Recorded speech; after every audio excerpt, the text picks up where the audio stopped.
Assalamualaikum warahmatullahi wabarakatuh. Selamat pagi, selamat siang, dan selamat sore. Perkenalkan, nama saya Khalid Faldo, mahasiswa program studi manajemen. Dalam video ini saya akan mempresentasikan tugas mata kuliah pemasaran global dengan tema strategi memasuki pasar global produk industri manufaktur buatan Indonesia. Sebagai studi kasus, saya akan membahas Caterpillar, perusahaan manufaktur alat berat dan komponen industri global yang memiliki fasilitas produk di Indonesia dan menjadikan produk buatan Indonesia sebagian dari rantai pasok global mereka. Profil dan latar belakang Caterpillar Indonesia, yaitu produk manufaktur yang diproduksi di Indonesia. Alasan pentingnya ekspansi pasar global, strategi memasuki pasar global, tujuan ekspor dan distribusi, kendala yang harus dihadapi, solusi dan mitigasi tantangan dampak terhadap perekonomian Indonesia. Hingga kesimpulan, Caterpillar Inc. adalah produsen alat berat mesin konstruksi dan komponen industri terbesar di dunia dan yang berasal dari Amerika Serikat di Indonesia. Caterpillar memiliki fasilitas manufaktur yang memproduksi komponen dan unit alat berat, salah satunya di kawasan industri seperti Batam dan Jakarta sebagai bagian dari rantai pasok global perusahaan. Produk buatan Indonesia ini tidak hanya memenuhi kebutuhan pasar domestik, tapi juga turut diekspor untuk mendukung operasi pertambangan, konstruksi, dan kehutanan di berbagai negara. Segmen bisnis utama Caterpillar mencakup konstruksi, pertambangan, logistik, dan energi, serta memproduksi komponen dan suku cadang yang mendukung keempat sektor tersebut secara berkelanjutan. Lebih spesifiknya, berikut adalah jenis produk manufaktur yang diproduksi di fasilitas Caterpillar Indonesia. Yang pertama, itu adalah komponen mesin dan hidrolik, yaitu suku cadang presisi tinggi untuk mesin alat berat yang dirakit dan diekspor ke jaringan global Caterpillar. Yang kedua itu ada unit perakitan alat berat berupa perakitan sebagai unit konstruksi dan pertambangan yang disesuaikan dengan standar internasional. Yang ketiga itu ada suku cadang pengganti atau part yang diproduksi untuk mendukung layanan purna jual di pasar Asia Pasifik dan sekitarnya. Dan keempat, komponen untuk reekspor, di mana sebagian hasil produk dikirim fasilitas Caterpillar lain di luar negeri sebagai bagian dari rantai pasok global perusahaan. Mengapa ekspansi pasar global itu penting? Sebelum membahas strategi, penting untuk memahami mengapa ekspansi ke pasar global menjadi hal yang strategis bagi perusahaan manufaktur seperti Caterpillar. Yang pertama itu ada peningkatan skala ekonomi, di mana volume produksi yang lebih besar dapat menurunkan biaya produksi per unit. Kedua, diversifikasi resiko pasar, yaitu mengurangi ketergantungan pada satu pasar domestik yang sifatnya fluktuatif. Yang ketiga itu ada peningkatan devisa negara, karena ekspor produk manufaktur turut menyumbang devisa dan mendorong pertumbuhan ekonomi nasional. Dan keempat, penguatan daya saing global yang mendorong perusahaan untuk terus mengadopsi standar kualitas dan teknologi kelas dunia. Selanjutnya itu ada strategi memasuki pasar global. Inilah bagian inti dari tugas saya, yaitu strategi yang diterapkan dalam memasuki pasar global. Pertama, strategi ekspor langsung, yaitu mengirimkan produk jadi dan komponen langsung ke pasar atau negara tujuan melalui jaringan distribusi global.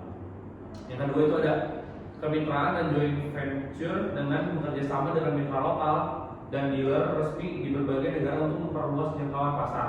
Yang ketiga itu ada standarisasi kualitas internasional, yaitu menerapkan standar ISO dan sertifikasi global agar produk dapat diterima di pasar mancanegara. Yang keempat itu ada integrasi rantai pasok global dengan mengintegrasikan fasilitas produk Indonesia ke dalam jaringan rantai pasok Caterpillar di seluruh dunia. Yang kelima itu ada inovasi dan adaptasi produk, yaitu menyesuaikan spesifikasi produk dengan kebutuhan dan regulasi pasar setempat. Dan keenam, ekspansi jaringan distribusi dengan membangun pusat distribusi dan layanan purna jual di kawasan strategis Asia Pasifik. Selanjutnya itu ada tahapan strategi masuk pasar global. Strategi tersebut dijalankan secara bertahap melalui 4 tahapan utama. Yang pertama itu dari riset pasar dan regulasi, yaitu menganalisis kebutuhan standar teknis dan regulasi impor di negara tujuan ekspor. Tahap kedua itu ada penyesuaian produk dan sertifikasi. Dengan menyesuaikan spesifikasi produk serta memperoleh sertifikasi sesuai standar internasional. Yang ketiga itu ada tahap ketiga pembangunan jaringan distribusi melalui kerjasama dengan distributor, dealer, dan mitra logistik di pasar sasaran. Yang keempat itu peluncuran dan evaluasi berkelanjutan, yaitu memasarkan produk secara bertahap sambil terus mengevaluasi performanya di pasar global. Selain itu ada kendala dan dalam memasuki pasar global. Itu yang pertama ada hambatan tarif dan tarif, bea cukai masuk tinggi, dan regulasi teknis berbeda di tiap negara tujuan ekspor. Yang kedua itu ada persaingan global yang ketat, bersaing dengan produsen alat berat global lain yang sudah mapan di pasar internasional. Yang ketiga itu ada biaya logistik dan distribusi, yang dimana jarak pengiriman jauh meningkatkan biaya transportasi dan waktu tempuh produk. Yang keempat itu ada standar dan sertifikasi berbeda. Setiap negara memiliki standar kualitas dan keselamatan produk yang berbeda-beda. Lalu ada solusi dan mitigasi tantangan. Langkah strategis menghadapi hambatan pasar global. Yang pertama itu kemitraan strategis, bekerja sama dengan distributor lokal yang memahami regulasi dan budaya pasar setempat. Yang kedua itu efisien rantai pasok, optimalisasi jalur distribusi dan pergudangan regional untuk menekankan biaya logistik. Yang ketiga itu investasi sertifikasi, ini mana mempercepat proses sertifikasi internasional agar produk lebih cepat diterima di pasar. Yang keempat itu inovasi berkelanjutan, yang dimana mengembangkan produk yang lebih efisien dan ramah lingkungan untuk daya saing yang panjang. Selanjutnya ada dampak terhadap perekonomian Indonesia, kontribusi ekspansi pasar global produk manufaktur bagi Indonesia. Yang pertama itu peningkatan devisa ekspor, yang dimana nilai ekspor produk manufaktur berkontribusi pada pendapatan negara dari sektor industri. Yang kedua itu ada transfer teknologi dan skill. Standar produksi global mendorong peningkatan kompetensi tenaga kerja lokal. Yang ketiga itu ada penyerapan tenaga kerja, yaitu aktivitas produksi dan ekspor membuka lapangan kerja di sektor manufaktur logistik. Yang keempat itu ada penguatan industri pendukung, yang mana mendorong pertumbuhan UMKM dan pemasok lokal yang terlibat dalam rantai produksi. Jadi dari semua yang aku jelaskan tadi, ini kesimpulannya.